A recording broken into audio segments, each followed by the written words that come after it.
మీకు శుభ్రం చెల్లిస్తున్నాను ప్రభా. అయ్యా వచ్చిన వాళ్ళందరూ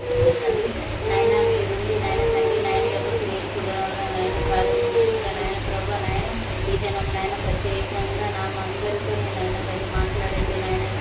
న్యాయాధిపతి అయిన నా యేసయ్యా నీకే ఆరాధన.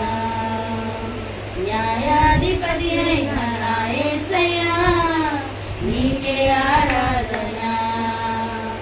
ధనవంతులను అణచేవాడవు, జ్ఞానులను సిగ్గుపరచువాడవు. నీవే అని నా కాపరి నా యేసుదేవా.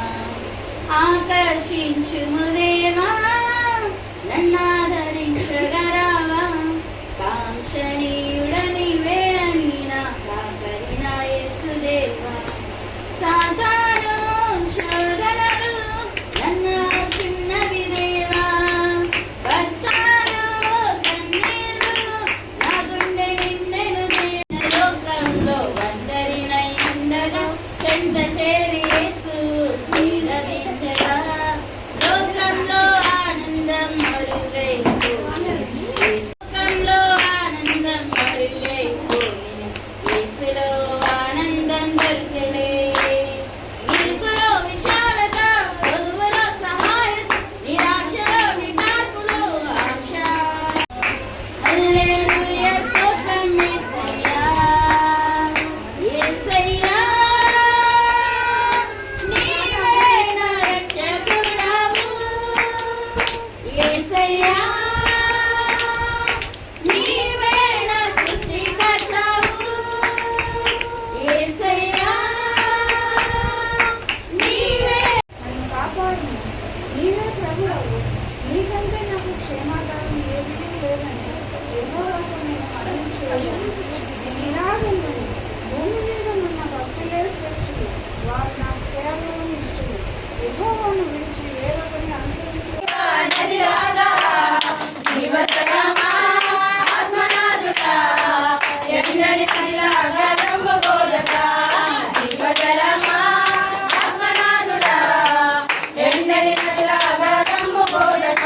ఇలా మేలెన్ మరువాకు మరువాకు మా. మేలెన్ మరువాకు మరువాకు మా.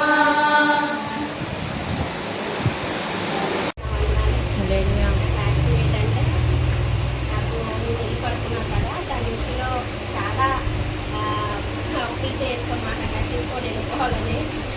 తిరిగి అట్లా పడుతున్నామని చాలా ఒక 10 లక్షల దగ్గర అప్పు చేస్తాం.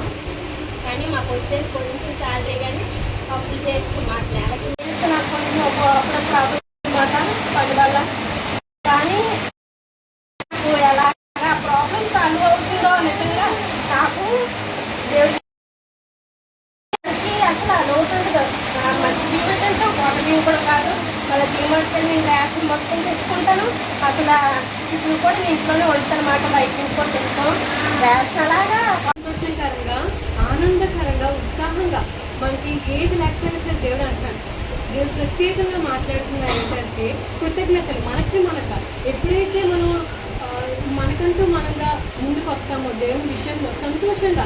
ఎప్పుడు కూడా క్రైస్తవ జీవితం అంటే చాలామంది అనుకుంటారు క్రైస్తవ జీవితంలో వస్తే ఏడుస్తూ ఉండాలేమో, బాధపడుతూ ఉండాలేమో. క్రైస్తవ జీవితంలో వచ్చే కదా అందరూ వెళ్ళిపోతున్నారు, చాలామంది నాశనం అయిపోతున్నారు.